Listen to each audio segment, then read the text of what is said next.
अस्सलाम वालेकुम। आज मैं आपसे कोलिनर्जिक एगोनिस्ट के बारे में डिस्कस करूंगा।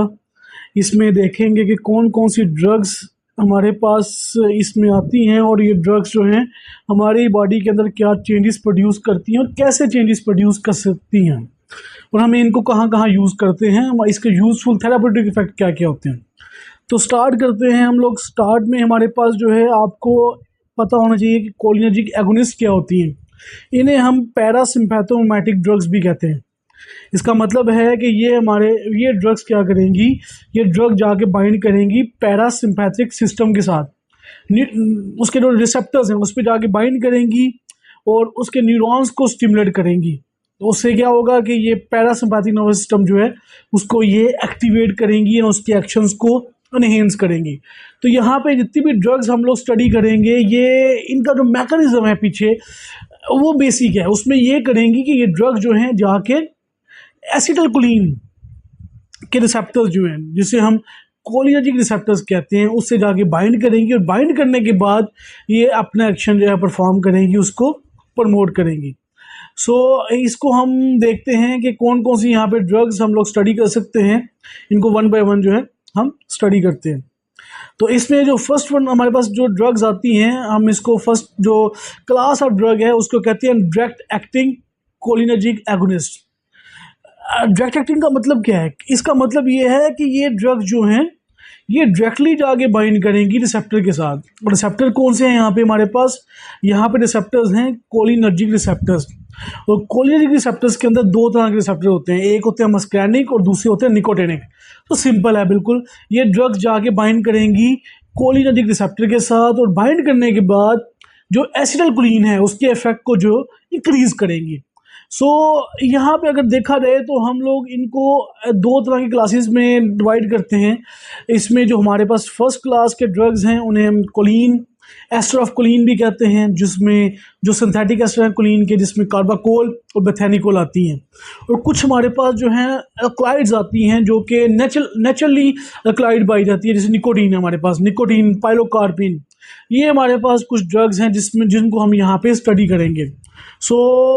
जो हमारे पास direct acting cholinergic agonist drugs होती हैं, ये इनका जो एक्शन है ये एसिटाइलकोलिन से थोड़ा ज़्यादा होता है, ड्यूरेशन ऑफ एक्शन इनका थोड़ा ज़्यादा होगा और ये काफ़ी यूज़फुल ड्रग्स हैं, इनको हम यूज़ करते हैं। जिसमें जैसे पाइलोकार्पिन है, बेथेनिकोल है, इसको काफ़ी ज़्यादा यूज़ किया जाता है क्योंकि ये ड्रग जो है मस्कैनिक रिसेप्टर से जाके बाइंड करती हैं। तो इस तरह से ये ड्रग जो हैं काफ़ी यूज़फुल भी हैं। तो इनको वन बाय वन देखेंगे। तो इसमें जो फर्स्ट ड्रग आती है हमारे पास वो आती है एसिटाइलकोलिन। सबको पता होगा एसिटाइलकोलिन क्या होती है। एसिटाइलकोलिन जो है ये फर्स्ट ड्रग है हमारे पास, न्यूरोट्रांसमीटर भी है। इसे हम क्वाटरनरी अमोनियम कंपाउंड भी कहते हैं, क्वाटरनरी अमोनियम कंपाउंड। अब ये ड्रग जो है मेम्ब्रेन को पेनिट्रेट नहीं करती। ये हमारे पास जो ड्रग है ये मेम्ब्रेन को पेनिट्रेट नहीं करती, तो फिर भी हम कहते हैं कि एक न्यूरोट्रांसमीटर है। कहाँ पे पाया जाता है न्यूरोट्रांसमीटर? ये पैरासिम्पैथिक नर्वस सिस्टम के अंदर और सोमैटिक नर्व सिस्टम के अंदर, उसके अलावा ऑटोनॉमिक गैंग्लियाज के अंदर भी पाया जाता है। लेकिन इसके जो एक्शंस हैं बहुत ज़्यादा हैं, मतलब ये किसी एक स्पेसिफिक एक्शन में इन्वॉल्व नहीं है।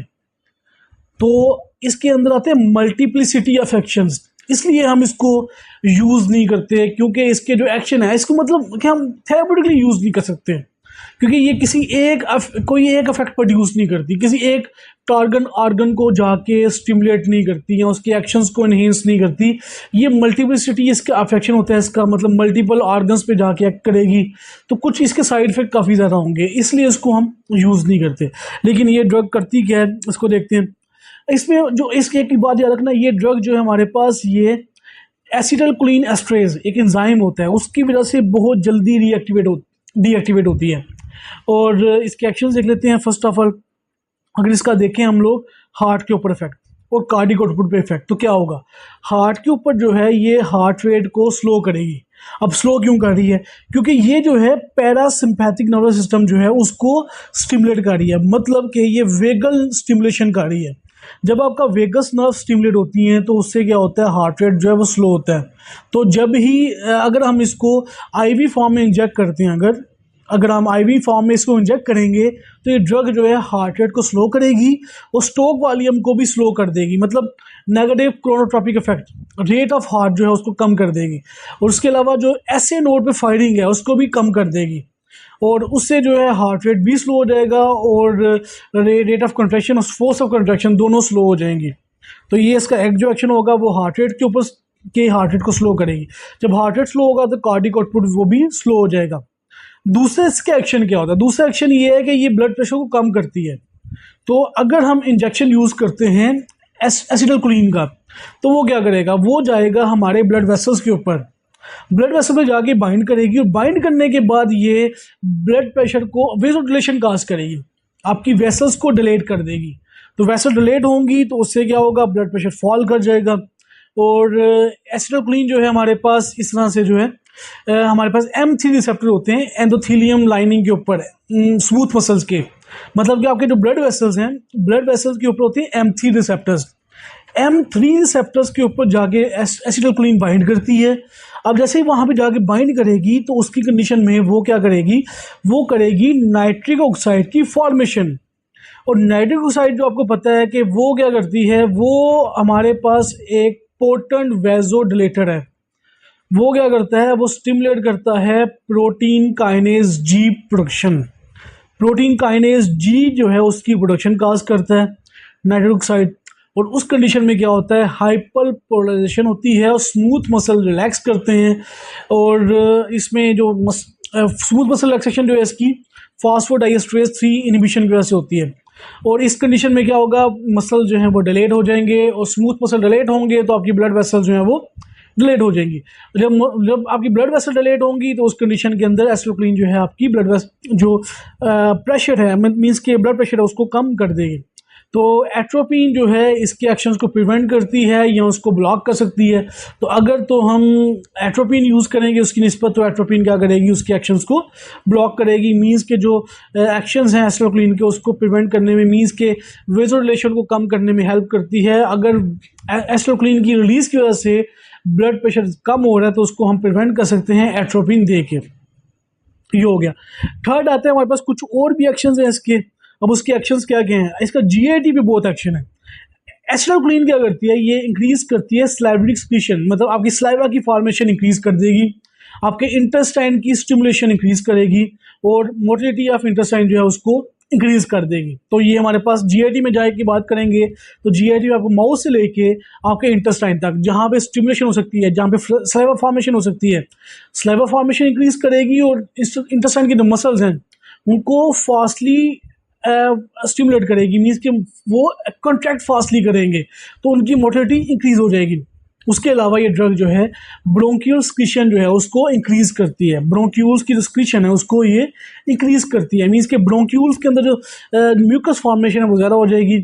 उसके अलावा ये ड्रग जो है यूनिट ट्रैक जो है हमारा ये यूटीआई, ये यूनिट ट्रैक जो होता है इसमें जाके ये यूट्रस मसल जो होते हैं उसकी टोन्स को इंक्रीज करती है। उससे क्या होगा, यूरिनेशन इंक्रीज हो जाएगी। तो इसका मतलब है ऐसे पर्सन जो कि एसिटाइलकोलिन लेंगे उनके अंदर यूरिनेशन जो है वो इंक्रीज होगी, यूरिन फॉर्मेशन ज़्यादा होगी उनकी।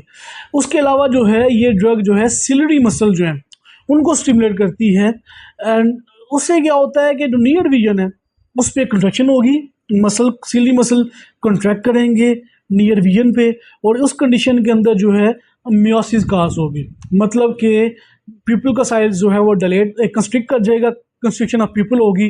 तो बेसिकली हम जो एसिटाइलकोलिन है उसको यूज़ करते हैं एंटीरियर चैम्बर ऑफ आई के अंदर सर्जरी के लिए, ताकि मियोसिस काज करने के लिए। ऑप्थेल्मिक सर्जरीज के अंदर मोस्टली 1% सोल्यूशन यूज़ किया जाता है एसिटाइलकोलिन का, ताकि इसको यूज़ किया जा सके आइज़ के अंदर, कि आइज़ के अंदर हम पीपल को कंस्ट्रिक्ट करेंगे, उससे जो है ये कंस्ट्रिक्शन ऑफ पीपल काज करेगा, मियोसिस काज करेगी। ये आज का टॉपिक था हमारा एसिटाइलकोलिन का। इसका वैसे हम यूज़ नहीं करते, और इसको जो है हम लोग इसकी मल्टीप्लिसिटी या फिर एक्शंस हैं इसके, इसलिए इसको थेरेप्यूटिकली यूज़ नहीं करते।